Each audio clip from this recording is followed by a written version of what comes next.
Je vous propose dans cette nouvelle vidéo d'émettre une nouvelle remarque. Celle-ci s'intéresse aux cartes mentales. Alors, j'ai vu beaucoup d'étudiants, cela m'a même étonné, travailler de plus en plus avec, je mets des guillemets, des synthèses cartes mentales.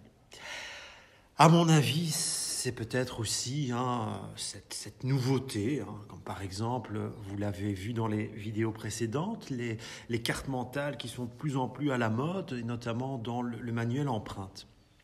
Mais je vous le dis très honnêtement, bien sûr que vous pouvez faire des cartes mentales, bien sûr qu'elles sont intéressantes. Mais bon, premièrement, techniquement, l'essence même d'une carte mentale, et que la carte mentale soit construite par l'enfant. Chacun, nous pouvons construire d'une information une carte mentale personnalisée, personnelle. Et donc, par essence, à la définition d'une carte mentale, réaliser la carte mentale de la classe, ça a déjà moins de sens. Mais bon, je peux admettre. Mais dans le cadre de l'évaluation de ce cours, donc pensez-y aussi pour l'année prochaine, une carte mentale, ce n'est pas une synthèse. Regardez-moi ici cette carte mentale sur la Première Guerre mondiale. Comment voulez-vous que les enfants arrivent à étudier ça ?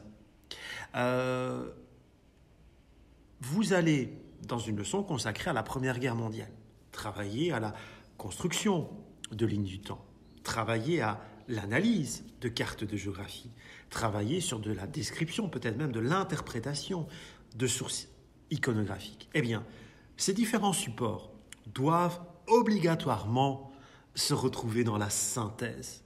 Donc, accoucher d'une carte mentale telle qu'elle est présentée ici en guise de synthèse, c'est une erreur, c'est une faute, ce n'est pas une synthèse.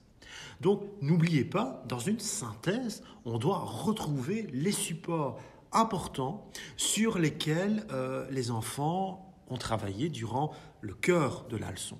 Donc, par exemple, toutes vos dates qui se trouvent ici, tous les repères de temps, mais c'est quand même beaucoup plus simple et ça va véritablement permettre aux enfants de structurer le temps si vous les replacez sur une ligne du temps.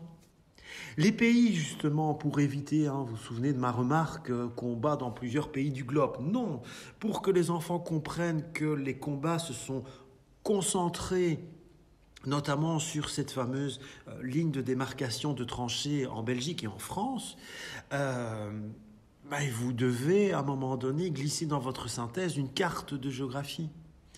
Donc voilà, les cartes mentales, oui, si vous le voulez, si vous aimez ça, si vous trouvez que les enfants ont plus de facilité avec les cartes mentales, mais oui, vous pouvez en faire, bien entendu, mais vous ne devez pas, dans vos documents synthèse, vous limiter à ça. Les cartes de géographie, les documents images qui vont contextualiser votre thématique, les lignes du temps sont elles aussi importantes et doivent être associées à votre document synthèse. Un dernier point, et j'aurai sans doute l'occasion de revenir sur cette thématique dans les prochains cours et aussi l'année prochaine, c'est l'évaluation. Donc déjà, je félicite certains étudiants qui ont été jusqu'à créer l'évaluation de leurs leçons.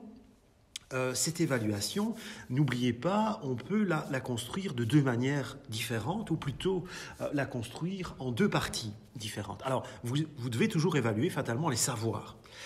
Prenons l'exemple de la Première Guerre mondiale. Vous allez demander aux enfants, par exemple, de vous citer le début et la fin, les dates de fin et de début de la Première Guerre mondiale. Vous allez peut-être donner des documents images. Les enfants vont devoir repérer les grands personnages historiques, comme par exemple Albert Ier, qui se trouve sur tel ou tel document. Donc tout ça, ce sont des questions liées au savoir, à la matière théorique.